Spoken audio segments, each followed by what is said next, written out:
जय जय राम कृष्ण हरी, जय जय राम कृष्ण हरी, जय जय राम कृष्ण हरी, जय जय राम कृष्ण हरी. आज कार्तिक एकादशी. सर्वप्रथम माझ्या चॅनलवरील सर्वांना, नातेवाईक, हितचिंतक यांना एकादशी निमित्त हार्दिक शुभेच्छा. विठ्ठलाची भक्ती, विठ्ठलाचं प्रेम आणि विठ्ठलाचा आशीर्वाद सर्वांना मिळावा यासाठी सावळ्याच्या चरणी साष्टांग दंडवत करून त्यांचे आशीर्वाद मिळावे अशी सर्वांकडून त्याला प्रार्थना. अश्विन महिन्यातील नवरात्रात दुर्गादेवीचे पूजन करून आपण तिचा आशीर्वाद घेतो. सर्वत्र भक्तिमय वातावरण झालेले असते. त्या भक्तिमय वातावरणात असतानाच कार्तिक महिना येतो. हा महिना भगवान विष्णूंना समर्पित आहे. या महिन्यात भगवान विष्णूंची उपासना केल्यानंतर सर्व त्रासापासून मुक्ती मिळते अशी मान्यता आहे. भगवान विष्णूप्रमाणे या महिन्यात भगवान शिव, कार्तिकेय आणि तुळशीची पूजा करण्याची परंपरा आहे. तसेच या एकादशीला शाळीग्राम, तुळस आणि शंख याचे पूजन केले जाते. तसेच घरासमोर दिवे प्रज्वलित करून प्रकाशाची पूजा करतात. फटाके फोडून आनंद साजरा करतात. हिंदूच्या दृष्टीने हा एक अत्यंत पवित्र दिवस आहे. आषाढ शुद्ध एकादशीला सूर्य मिथुन राशीत येतो तेव्हा चातुर्मास सुरू होतो आणि कार्तिक शुद्ध एकादशीला सूर्य तूळ राशीत जातो तेव्हा चातुर्मास समाप्त होतो. चातुर्मास व्रताचा हा शेवटचा दिवस मानला जातो. आजच्या दिवशी भगवान विष्णू आपल्या 4 महिन्याच्या योग निद्रेतून जागृत होतात आणि परत या सृष्टीच्या पालन पोषणाला तयार होतात असे मानतात. या एकादशीला देव उठवणी एकादशी असेही म्हणतात. ही एकादशी देव प्रबोधिनी एकादशी म्हणूनही ओळखली जाते. या 4 महिन्याच्या कालावधीत कुठलेही शुभ कार्य करता येत नाही. या एकादशीपासून कार्तिक पौर्णिमेपर्यंत तुळशीचे लग्न लावले जाते. विवाहाच्या दिवशी तुळशीचा विवाह कृष्णाची म्हणजेच विष्णूशी केला जातो. या दिवशी वारकरी संप्रदायातील व वैष्णवपंथीय लोक उपवास करतात. विठ्ठलाची भक्ती व उपासना करतात. कार्तिक एकादशीला पंढरपुरात विठुरायाच्या मंदिरात तुळशीचा विवाह संपन्न होतो. कार्तिक एकादशी हा विठुरायाच्या नामस्मरणाचा, त्याच्या भक्तीत रममाण होण्याचा, त्याचा उपवास करण्याचा हा दिवस. या दिवशी रात्री श्री विष्णूला बेल वाहतात आणि शिवाला तुळस वाहतात. याला हरिहर भेट किंवा हरिहर अद्वैत म्हणतात.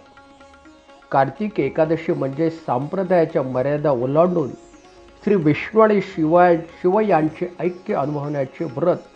असे करणे म्हणजे हरी आणि हर म्हणजे विष्णू आणि शिव यांच्यातील अद्वैत दाखवणारे आहे.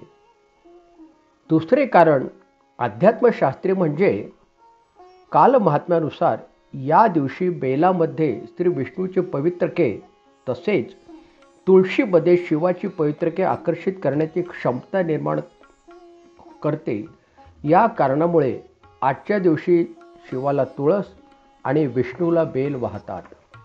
एकादशी कथा. पौराणिक काळी मृदुमान्य नावाचा राक्षस होता. तो भगवान शिवशंकराचा भक्त होता. त्याने शंकराची आराधना करून त्याच्याकडून एक वर घेतला.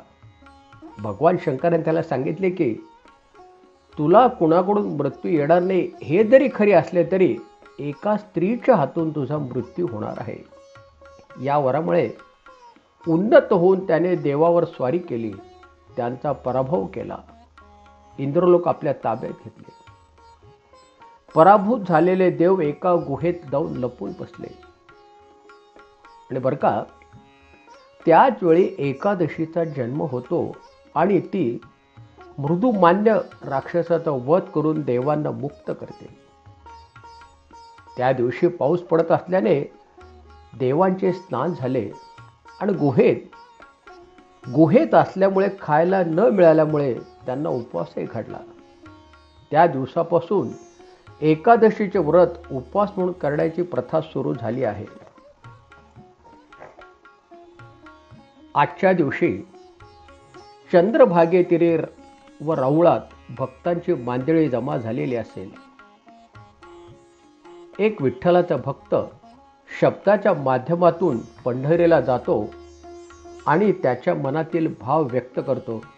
चल जाऊ पंढरीला, तेथे भेटेल श्रीहरी, रूप त्याचे सावळे, उभा आहे विटेवरी. चल जाऊ पंढरीला. बोले पंढरीची वाट, कर आता घाई, वाट पाहुनी थकले, तुझे विठ्ठल रुखुमाई. टाळ मृदुंग नादात, टाक पाऊल झड करी, चल जाऊ पंढरीला. कळले नाही कधी, संपले सारे अंतर, वारी सवे चालताना, दिसते सुखाचे घर, ओढ मनी दर्शनाची, का थांबू मार्गावरी, चल जाऊ पंढरीला. क्षण संपला प्रतीक्षेचा, क्षण संपला प्रतीक्षेच्या, राऊळात मी आले, पाहता विठूस गाभारी, गाली अश्रू ओघळले. क्षीण गेला पळुनी, माथा ठेविता चरणावरी, चल जाऊ पंढरीला. चल जाऊ पंढरीला, तेथे भेटेल श्रीहरी, रूप त्याचे सावळे, उभा आहे विटेवरी. आज आपण इथेच थांबणार आहोत. वाणीला विराम देताना आपण काही वेळ सर्वजण विठ्ठलाचे नामस्मरण करूया.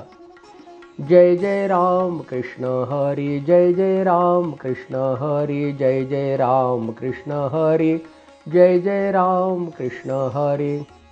हा व्हिडिओ आपल्याला आवडल्यास लाईक करा, शेअर करा, सबस्क्राईब करा.